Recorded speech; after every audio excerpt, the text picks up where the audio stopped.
The show is still the Eastern Business Report on the Afia Business Morning. I'm Nnamdi Kanu. Like I promised, the Eastern Eye, Alex Ogbodo, will join us this morning to talk about the legacy of the late President Muhammadu Buhari in the region. And of course, he's right here to cast his glance eastward on those legacies. Good morning, Alex. Good morning, Nnamdi. Good to be here again. First of all, it is a sober day. Yeah, actually. I'm losing I don't know if I'll say a 2 or 3 time head of state. A two-time. Two-time. Maybe that he did a double. 1983 to 1985, and then 2015 to 2019. So 2015 to 2020. 2023 is actually 2. Which is why I say it's 2. No, so he was there maybe. Yes, as I say, is he a 2 or 3 time president? 10-year.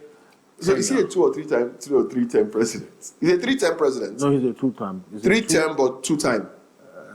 Okay, 2-time. 3-term head of state. In the same, they are not in the same. One is for military. One he took the power. No, the other 3-term head of state. Elected. Head of state. No, 2-time. 3-term, 2-time, 3-term. Because if you count it like that, the cycle from 1983 to 85 wasn't a term. No, I said 2-time. I said 2-time, 3 terms. I mean, he was the head of state. No, but the first time was not a term, really. I mean, because there was no vacuum. He was head of state. I'm sure he regretted being overthrown. He still had that pain in his heart for Babangida. I'm not sure he forgave Babangida for that. But is there any, forgive Babangida, but he himself overthrew a civilian government. That's right. I mean, barely 9 years after a civil war. Well, no, not 9 plus 4. So let's say 13 years after a civil war, he overthrew a civilian government. That had just come in 1979. So the civilian government came 9 years after the war. Well, I mean, whatever it is, Buhari now belongs to the ages. And my condolences to the family, to his wife, to his children, to his military colleagues, friends, family. It's not, I mean, when I heard it, because I was so busy yesterday, all sorts of things were happening, even Chelsea winning. I wasn't even aware until a certain time. But at the end of the day, it is what it is. Former President Muhammadu Buhari has run his race. But how he ran it is that's what we're here to examine today. Now, of course, I talked about it on the opening bell today, and I came to my own conclusion, which was that the legacy I might be wrong, but the legacy he'll most be remembered for is, and these are the words of the Nigerian judiciary, not Nnamdi Kanu, the illegal kidnap and detention in Kenya of Mazi Nnamdi Kanu. So, on that, I have to say that typically the reason why Nnamdi Kanu is still in detention was because he insulted late former President Buhari, not because of Biafra or IPOD. Because the former president felt embarrassed. He was embarrassed internationally. In fact, there was a function, I can't remember what it was in France or in Germany, where he was asked whether he was Buhari. In the presence of other, heads of states. And he said, he started saying that I am embarrassed that they're actually asking me, are you the real Buhari? It really got to him. And that's, if you ask me, that's the reason why Nnamdi Kanu is in detention. He's a man who valued his pride. And he could go at any length to show that pride. You know, he didn't want to shift ground. He wanted to, give that tough guy. He always had that tough guy aura, and he wanted to maintain it even into a civilian regime. And Nigerians were not taking any of it. In fact, he came on there. I think it was after a year or 2 when he was elected. He said that he knows that they call him Babango Slow, because they say he was slow with everything. He was slow in setting up his cabinet. He was slow in responding to national issues. In fact, people started saying, well, that he wasn't in charge. So a lot of people now argue that what happened to him started in 2017 when he fell ill and had to be away for too long. And it really was not, from that point, he wasn't really taking care of business in terms of, if you are a president, you know that this is the president. He's always hands-on. the statements are coming out of the presidential villa promptly. When he was there, things will happen. You won't hear the president talk. And people form their opinions on those things. Those are the things that culminate into the kind of president people would decide you were. Because if you didn't show enough empathy, quite a number of Nigerians believe that he didn't have enough empathy for somebody who's leading 250 million Nigerians. I mean, even then, President Donald Trump in his first term called him the sleeping one with regard to his pace of doing things. But let's now domesticate it to this region, because even before his first election, we already knew he was somebody who was not very, very open to engaging opposition in any manner except what he knows from the military. Remember, the dog and the baboon will be soaked in blood. Yeah. The statement that, went viral and gave people shivers and said, should we really be voting for this guy? And we remember what happened when he lost the violence in the north. Some coppers were killed. And when he finally won, this was where, some people, and I think I may subscribe to that opinion too, I believe that 2015 campaign was when the ethnic politics of Igbo sidelining actually came in. Because we saw a lot of Igbos. I mean, look at how many the great Igbos that were in the Jonathan and Obasanjo years.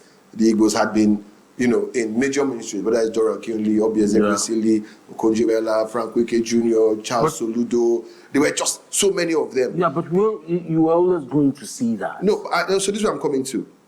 Now, when Buhari came in, even the Igbos that supported the APC, the likes of Owerri Rochas, Okolocha, Ogbonnaya, or Nupatu Tomi, who started fading to the background.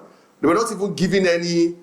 Ogbonnaya was Minister of Science and Technology. 7 years of uneventful stewardship. Well, so, you see, the ministries are what you make of them.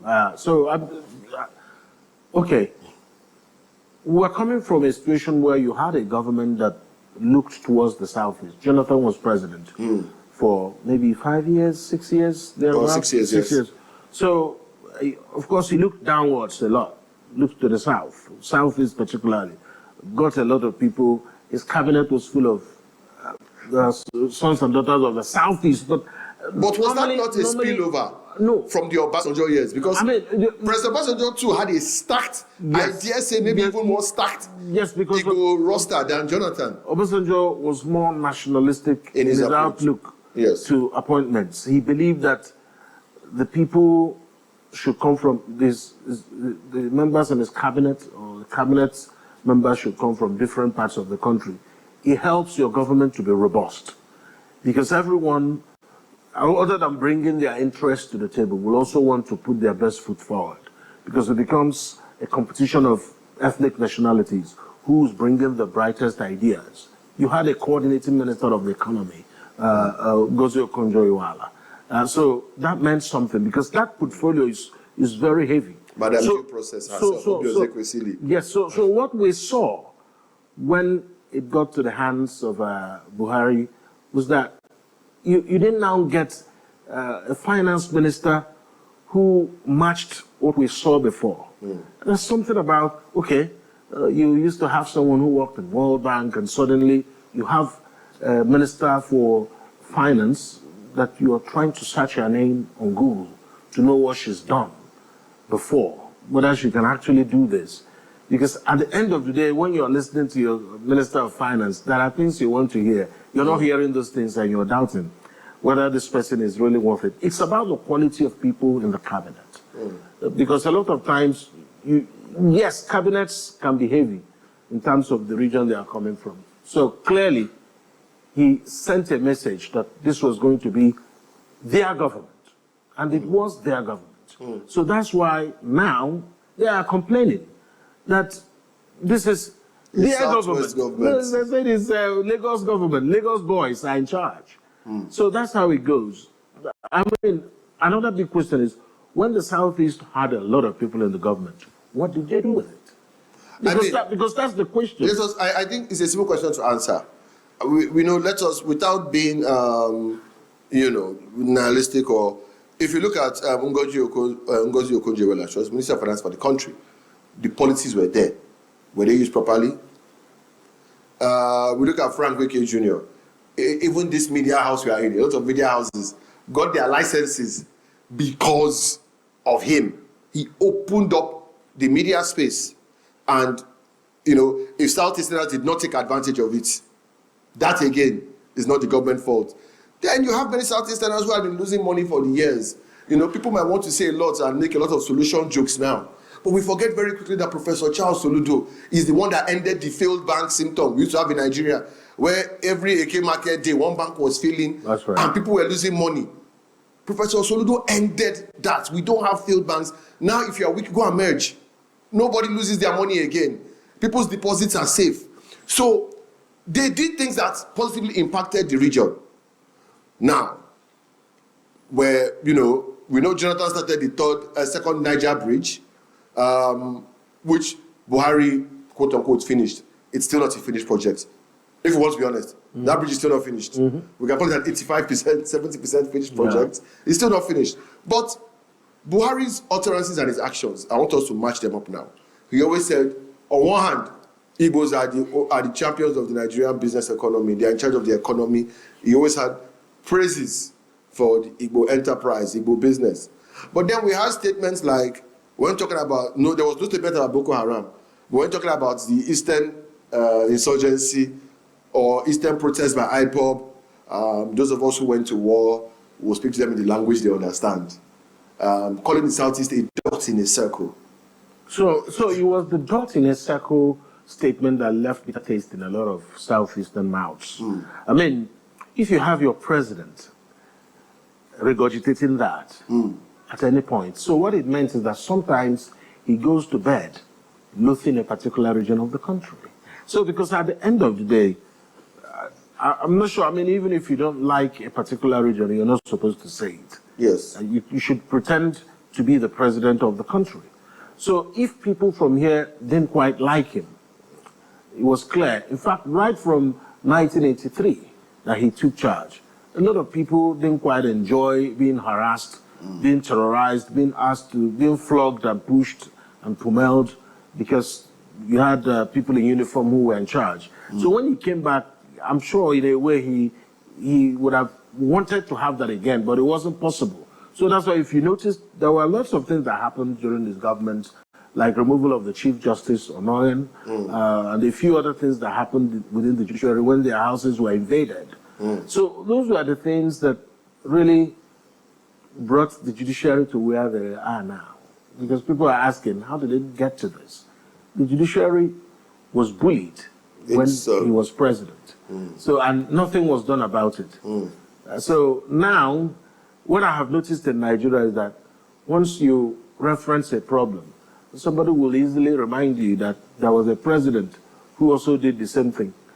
Because in responding to some of the things they were not doing well, Garuba Shehu or Femi Adesina had to respond when Obasanjo was president. They made such references that when Obasanjo was president, he did the same thing. So if a past president did something wrong, a current president shouldn't copy that. Just to say, after all, the other president did it. So, but then someone said that this is a country of incongruities, but I don't agree with that. This country can be great. This country can tower above at least other black nations. But just for some reason, it's not happening. Because you have a president going to bed, not thinking about the country, but thinking about a particular region and how to take them down. You mentioned something that the president could regurgitate that. It also makes you wonder. There are things people say in private, and it's always much worse than what they say in public. If this is the public statement, what is the private sentiment? Yeah, that's exactly the thing. But let's look at economics now, because a lot of things that were asked for, none of them were done. While they keep talking about the second Niger bridge, which was not started by them, and as far as I'm concerned, has not been finished, as one thing they did for the Southeast, the East-West road collapsed, literally, during the Buhari years. It became a failed location. You also had things like the whole Eastern Nigerian corridor from Port Harcourt to Maiduguri, no single rail. Enugu, Aba, Port Harcourt, Aba, no rail, but mail was done from in the Daura Emirates from Katsina to Niger Republic. Already. So we saw actions that seem to say the Eastern business is not really a priority. So a lot of people think that apart from actually marginalizing the Southeast, they understand that if you open up this place, it will be far more prosperous. So, and I go back again to the war. Maybe part of the reason why the war happened was just so that the Southeast or the Eastern Nigeria will be on a back foot. It's time to be corrected. You can call it conspiracy theory. Because of course, but of course, any Nnamdi Kanu show welcomes conspiracy theories. But of course, if you see how things have panned out, it looks like the whole country is enjoying the fact that in their minds that the Southeast is on the back foot. But is the Southeast on the back foot? That question is not meant to be answered. Those in the Southeast should understand that, that a lot of the things they've done for themselves is showing them that they can actually pick up this region and run with it without waiting for anybody to do a thing. So with the kind of diaspora strength the Southeast has, it can have a rail line running around the region if they want, but there has to be synergy. That's beside the point. Peter Mba visited Governor Oti. Well, I don't have the inside details of what they discussed. It was a security partnership arrangement. Okay. And also a 6 southeastern states. And to quote Governor Mba, as they are boots from the private sector, to rub minds and see how they can use their private sector. Yeah, I mean, I want to see how that. I want to see how that grows to impact the whole region. But back I think it's very important. Yeah, back to the whole analysis. A President Buhari gave rail line projects to basically every region and overlooks the Southeast. So what was that? Okay, let's do it. I mean, I don't even have to provide any empirical data to support that people from the Southeast travel more than every other person in the country. Because this is, people from the Southeast are people who are living outside of their zone more than every other tribe in the country.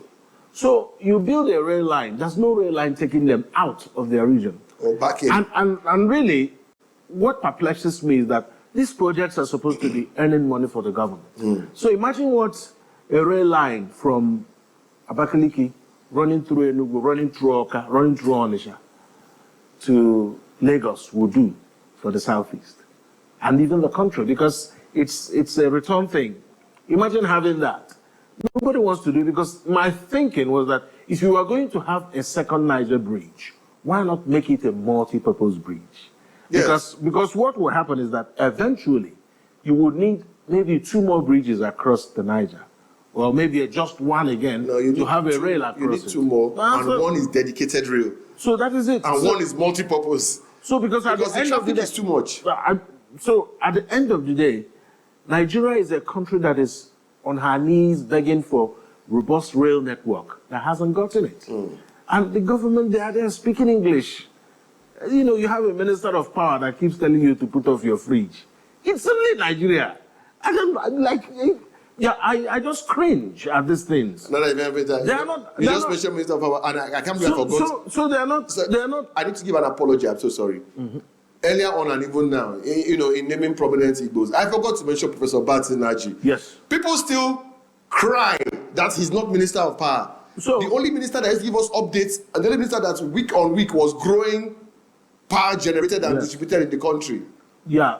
So typically the point I'm making is that you have the people who travel the most, but you don't want to give them a rail, because when you do that, they will prosper. That's what it is.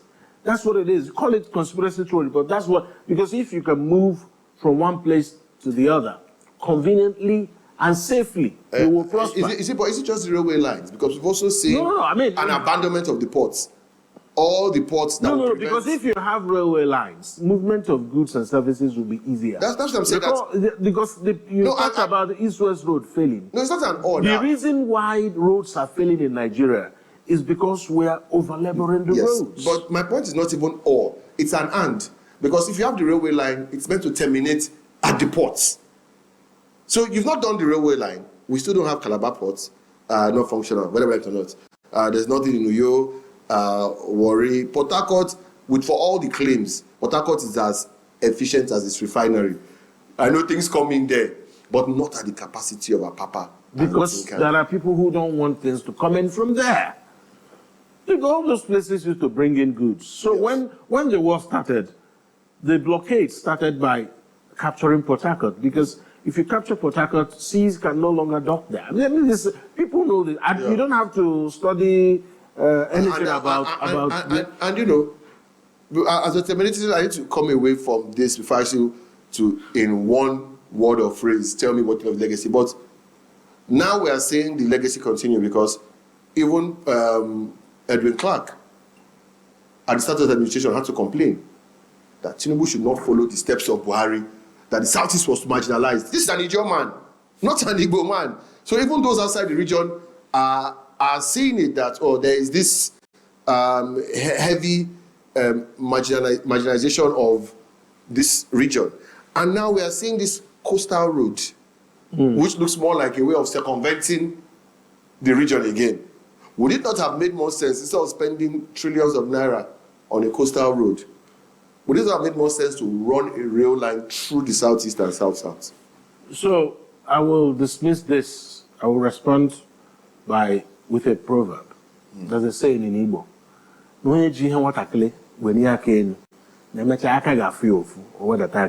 If you're holding something that belongs to a child and you keep your hand up, it gets to a point where your hand will start hurting and you bring it down.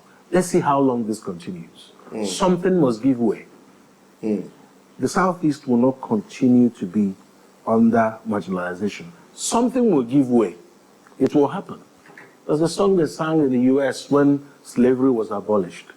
Great day. That day will come when the Lord will set the captives free. And when the Lord will call on the chariots to stop. God's going to build up Zion's walls, if you like. No, I'm now going philosophical. All right, we're out of time, but let me end this way. One word, one phrase.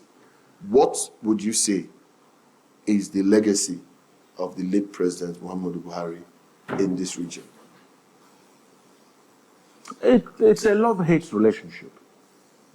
He wanted to reach out, but he lacked the diplomacy to really get the region behind him. And the thing about Ndibo is that once they turn their back on you, they've turned their back on you. So, I mean, if you hold the elections 100 times, you will still lose in the Southeast. Very, very, very powerful way to end the program. Thank you so much for being here. Of course, the President has declared 7 days of mourning for the President Buhari. Again, our condolences do go out to all those, his family, friends, military colleagues, and all. But that's all we can take on the Eastern Business Report. Till I see you tomorrow at 10 a.m. for another edition of the Afia Business Morning. My name is Nnamdi Kanu saying have a very, very profitable day. Up next is on Afia.